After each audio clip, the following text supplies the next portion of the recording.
Kambing, isang magandang araw. Ngayong araw po, update ko lang po kayo sa nanganak po natin kambing dati. Anong kanding? Kasi po, pasensya na, kambing sa Tagalog, kanding po yan dito sa amin sa Bisaya, sa Iloilo. Update ko lang po kayo kay, ba't dumilim? Kay El Toro po. Kung ano na yung naging kalagayan niya after 2 days. He is now 2 days old. It's 2:55 in the afternoon po, at saka kaya dito sa loob ng ating kambingan, lahat po ay nakapasok na sila kanina. 2 PM pa lang. Umuwi na sila lahat dito. Naka-free range po yan sila. By their own will na lang talagang umuwi dito. Ito na po yung ating latest na nanganak, si El Toro. Excuse me, Mami. Mami Box. And po, he is now 2 days old. Yan na po siya. Bigla po siyang lumaki kahit isang araw pa lang yung nadagdag sa kanyang edad mula po kahapon. Masyado po siya kasing malakas dumede, mga kaagri. Ang feature po ni El Toro ay para na rin si El Guapo. Si El Guapo po dito sa kabila. Si El Guapo ay malapit ng mga 18 days old na si El Guapo. Yan po siya, pero napakalaki ng diferensya nila. Halos triple ng katawan nito. Ang katawan ni El Guapo dito. Yan po. Biglang humaba po kasi ito at tumangkad. Guapo, sandali, tingin. Yan po. Yan po. Pag na-upgrade po kasi yung kambing, lalo po siya ay lalaki at nag-iisa po. Napakalaki ng diferensya compare po sa dating anak nito na kapatid niya na binenta na natin, si Genesis. Maganda rin yung katawan, pero iba po pag talagang mataas na yung breed ng kanilang tatay. Pero syempre po mahirap na rin po pag nagsampag ito ay mga pure blood, kasi masyadong malaki yung anak. Mahirap na rin, baka hindi niya mailabas or gaya po nung nangyari doon kay Toyota Bacanwart dati ng dalawa. Nagsabay pa yung ulo lumabas. Mahirap din. So kaya ito, si El Guapo ay si El Toro, malamang susundin talaga yung feature ng katawan niyang ni El Guapo sa kabila, kasi po ay siya ay nag-iisa lang. At itong kanyang nanay po kasi masyadong enough paggatas yung pinag-usapan, kasi tingnan yung katawan, mataba po yung nanay niya. Kahit minsan hindi pa ito lumiit. Magdadalawang taon yan dito sa akin, malapit na, more than 1 year pa naman yan dito sa akin. Pero napakaganda po kasi ng feature ng katawan nito, kasi po masyado po itong malakas sa kainan, si Vox. Kaya yung anak niya 2 days old pa lang ay magti 3 days old pa lang ay makikita po ninyo mga kaagri, masyadong mataba yung anak. Bilugin yung katawan ng anak. Hindi gaya ng ibang mga kambing ko dati na yung pure na mga native natin na maliit yung kambing, talagang dito ay matutulis yan. Pero ito hindi iba talaga yung dating ni El Toro. Kaya ay umihi siya mga kakambing. Kaya sabi ko ito ay magiging magandang back talaga someday itong si El Toro. O sige po, pasyal-pasyal ko kayo dito sa ibang kambing natin. Ito yung mga una natin, no. Ito sila ay puro back yan. Well, in fact yan po sila ay 5 months old na. Pero dahil native pa rin, kunting upgrade lang yan dyan, kasi yung tatay nila upgraded na rin na kambing. Iba po talaga yung feature. Pero ito kasi F3 talaga yung tatay. Kaya yung tenga pa lang, kita na natin, iba na yung ng tenga. F3 na buwang yung tatay, iba na yung direction ng tenga compare sa mga ito, puro tayo. Yan po. Gaya rin ni El Guapo, iba na po yung feature ng tenga. Ganyan na po talaga, malalapad at mahaba yung tenga. Parang gaya na rin ng mga F2 at F3 natin dyan sa kabila. Pakita na lang natin sa inyo yung next na mga anak, si Elmira dyan sa kabila. So Elmira, binalikan ko yan dito kagabi pa binalikan ko yan dito mga kaagri, kasi kahapon kitaan na natin yan ng signs na talagang malapit ng mga anak dahil may lumabas na sa kanyang puting substance na mga sinyalis na malapit ng mga anak.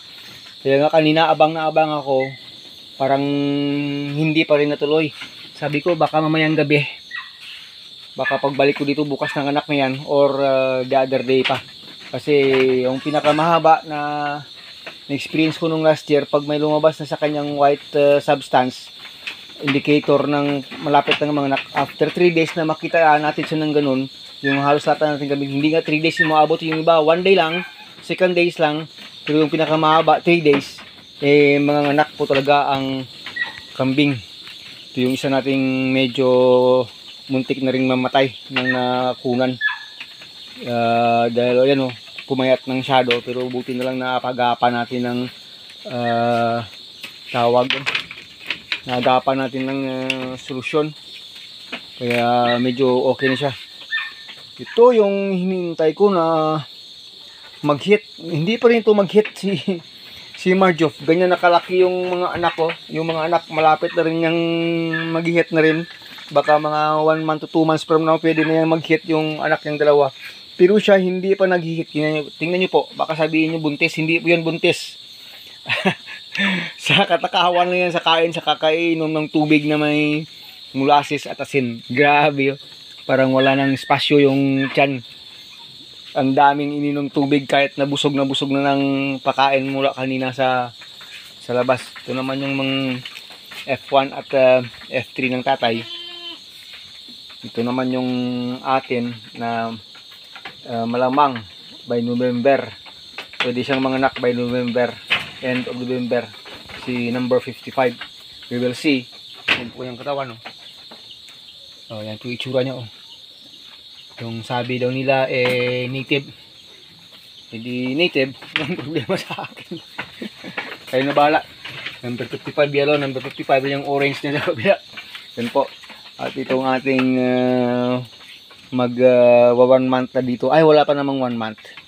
Malapit ng mag 1 month dito. Itong si Don. Biglang kuminis na yung katawan.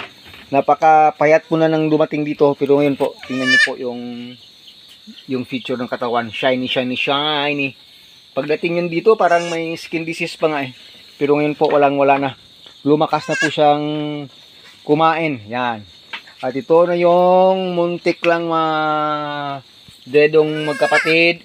Si Prince at si Princess. Nako, kulang sa gatas yung mami.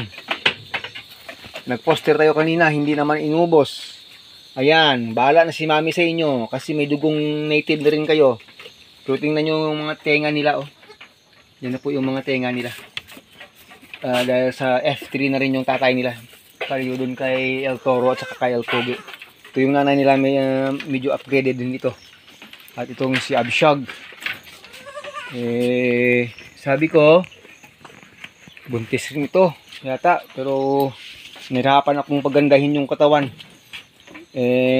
Nag-aalala po tayo ng feeding sa kanya, pero hirap talagang medyo kulang lang talaga sa sa kain, kasi pag nagkalaman yung tiyan ayaw nung kumain ng marami, kaya medyo hirap akong patabain ito. Pero kung minsan dami ng kumain ito, pero mabuti na lang at saka napainom natin siya ng maganda yung hapon. Di kaya nito mga native natin, native lang, pero pag kumain sila, grabe yung mga tiyan. Talagang ubos sa capacity. Dahil sa grabe ng appetite, kaya naman yung katawan ng baby niya, Yan na po yung katawan ni El Pogi. Pogi! Ay nako, Pogi talaga si El Guapo. Si El Guapo, El Pogi. Talagang napakaganda po talaga ng katawan niya. Malapit niya nang abutan si Robert dun sa kabila, na si Robert ay more than 2 months old na. Ito mag 3 weeks old pa lang. Malapit na po nang maabutan sa haba at sa taas. Grabe.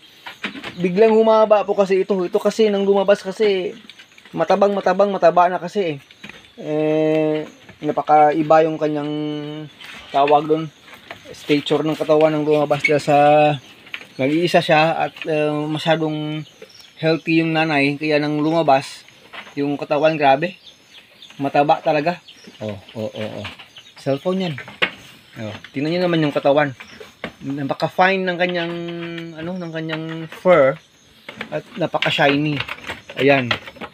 Napakalakas na rin sa didian. Kaya hindi po nakakapagtataka na napakaganda ng katawan ng bakling na ito. Hindi natin alam someday kung anong mangyayari dito, kung may lalabas ba ito o magiging bakling na niyan dito. We'll see mga kakambing if what will happen in the future about this one. Kasi nagandahan po talaga tayo sa bakling na ito. So yun, mga kameme. Yun lang po, nag-update lang po tayo sa inyo. Para at least hindi kayo ma-blank sa mga nangyayari dito sa ating kambingan, munting kambingan. Sana po hindi po kayo na buburingan sa ating mga pagbablog dito sa ating kambing. Maraming salamat po sa lahat, especially our solid and liquid team at sa lahat nating mga ka-agree na mahilig sa mga kambing dyan all over the world. Maraming salamat po. Hanggang sa muli po. O ano yan? Ba't parang ano yan? Baka maya labas na yung baby ha. Siguro ay hintayin kong maghapon na. Baka kasi mamaya ay malabas yung baby niya. Kasi yung dalawang inahin ni tatay dun sa kabila, halos magkasabay na rin dito na palabas yung baby. Yung yung kanyang ari biglang tumakba kasi mamaya yan. Nako, ba't bumubuka-buka na eh. Sige po, maraming salamat.